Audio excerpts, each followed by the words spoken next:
Fossil of the Day. Ladies and gentlemen, mesdames y messieurs, damas y caballeros, and everyone in between, it is with great pleasure that we present to you the second annual Fossil of the Day award here at COP23 in Bonn, Germany, hosted by Fiji. We talked about that yesterday. But it is with great pleasure that we are here to announce who is the best at being the worst, who does the most to do the least, and who tries their hardest every little way they can to make sure that we do not advance towards a fair, just, and ambitious binding climate agreement. So let's practice now. Does everyone go, boo? Great, you're going to need that in a minute.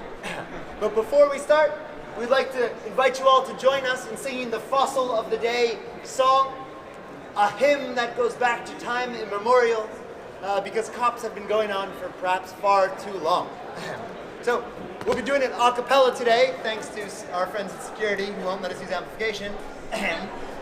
So I'd invite you to join in with us. Those of you who know it, please take the lead. Ready? 3, 2, 1. Fossil of the day, fossil of the day. Who is bad? Who is worse? Fossil of the day, fossil of the day. All the blame, all the shame. Fossil of the day.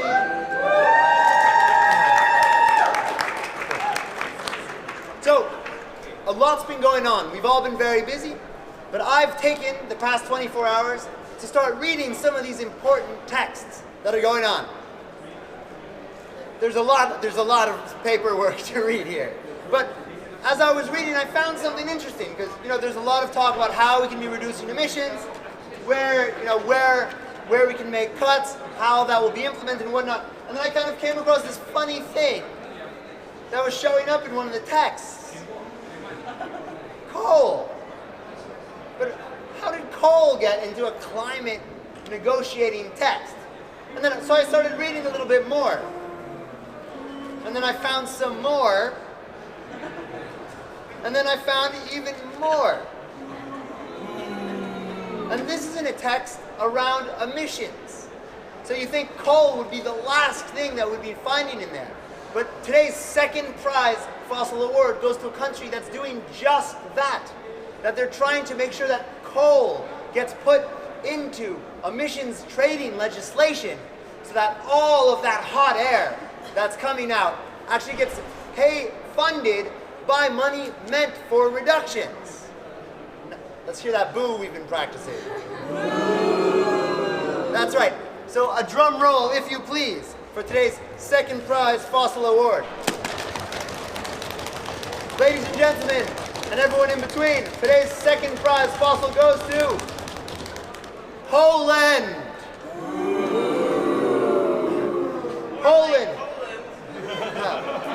Our second fossil of the day goes to Poland for trying to subsidize coal rather than phase it out.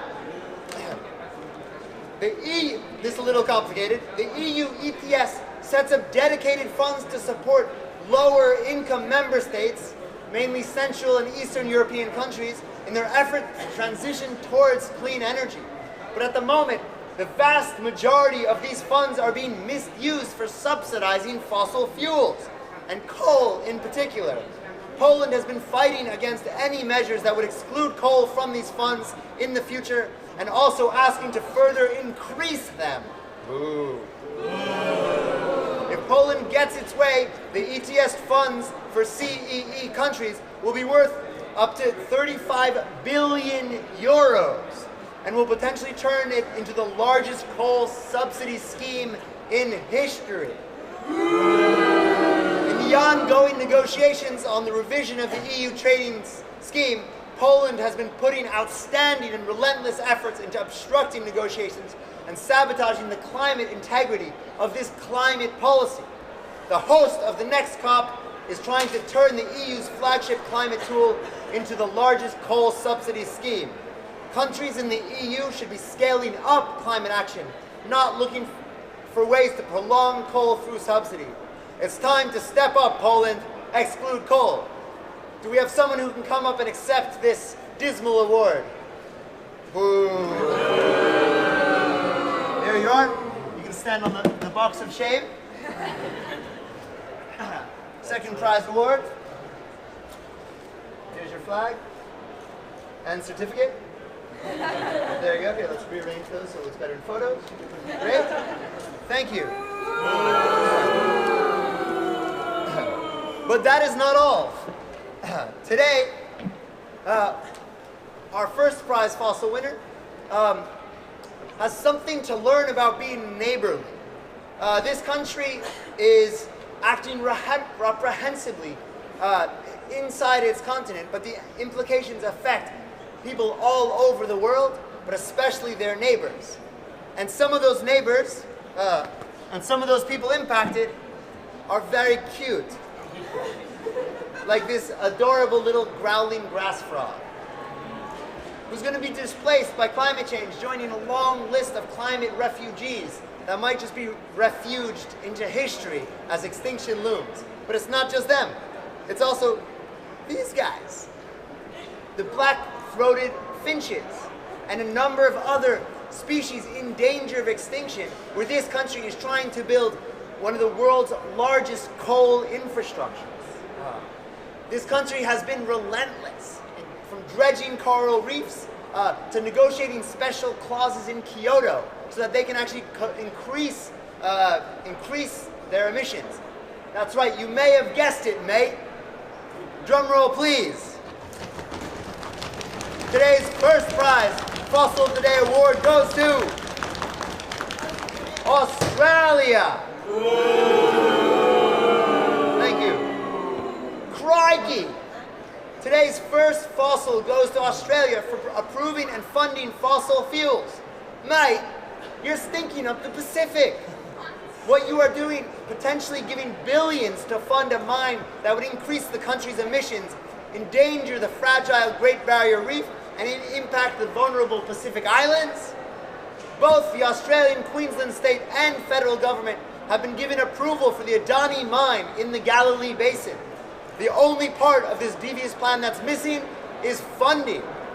Not to worry, Adani has applied for nearly $1 billion from a Northern Australian infrastructure fund. Not only would funding this mine be catastrophic for at least 4 threatened species,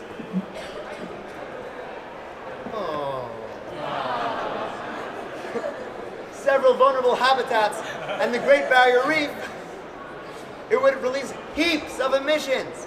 The mine would have the annual emissions greater than the annual emissions of all 14 independent island states. I'm going to say that again. The Adani mine in the Galilee Basin would have the annual emissions greater than the annual emissions of all 14 independent Pacific Island states, and twice the emissions of their neighboring New Zealand. As bad neighbors go, Australia is the worst, providing funding and approval for these mines. And Adani isn't the only one. Would put its already vulnerable neighbors at further risk. You should be striving to protect the Pacific Islands, Australia, not destroy them. And Australia, can you come up here? And we've actually invited some of your neighbors up here to give you this award. Can we hear a boo? Come on up. No thanks for being a terrible neighbor and undermining climate action. There you are. There you are. Ladies and gentlemen, mesdames and messieurs, and everyone in between, this has been the second annual Daily Fossil of the Day Award. We are here every day at 6 p.m. to find out who's the best at being the worst, who's doing the most to do the least, and who's working really hard to wreck our climate. We'll see you tomorrow. If you'd like press releases about these, come right up and we can give those to you. We'll see you tomorrow here at 6 p.m. And if you want to take some photos, we'll set up a nice little thing for you here now. Thank you. See you tomorrow at 6.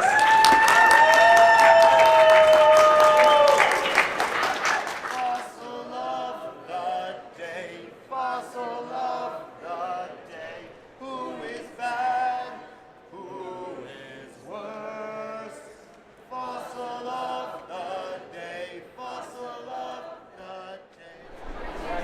Today's second prize Fossil of the Day award goes to Poland for actively trying to include coal in some of the emissions trading subsidies that have been given by the European Union.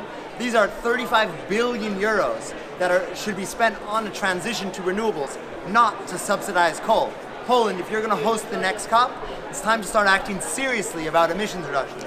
And our first prize, Fossil of the Day award, goes to Australia. For back at home, they're building the Adani mine in the Galilee Basin, which would have greater emissions than all 14 independent Pacific Island nation states represented here at COP. Basically, that means one project would be flooding their neighbors, potentially drowning them out of their homes. Australia, this has gone too far. It's time to move off of coal. We'll see you tomorrow for Fossil of the Day.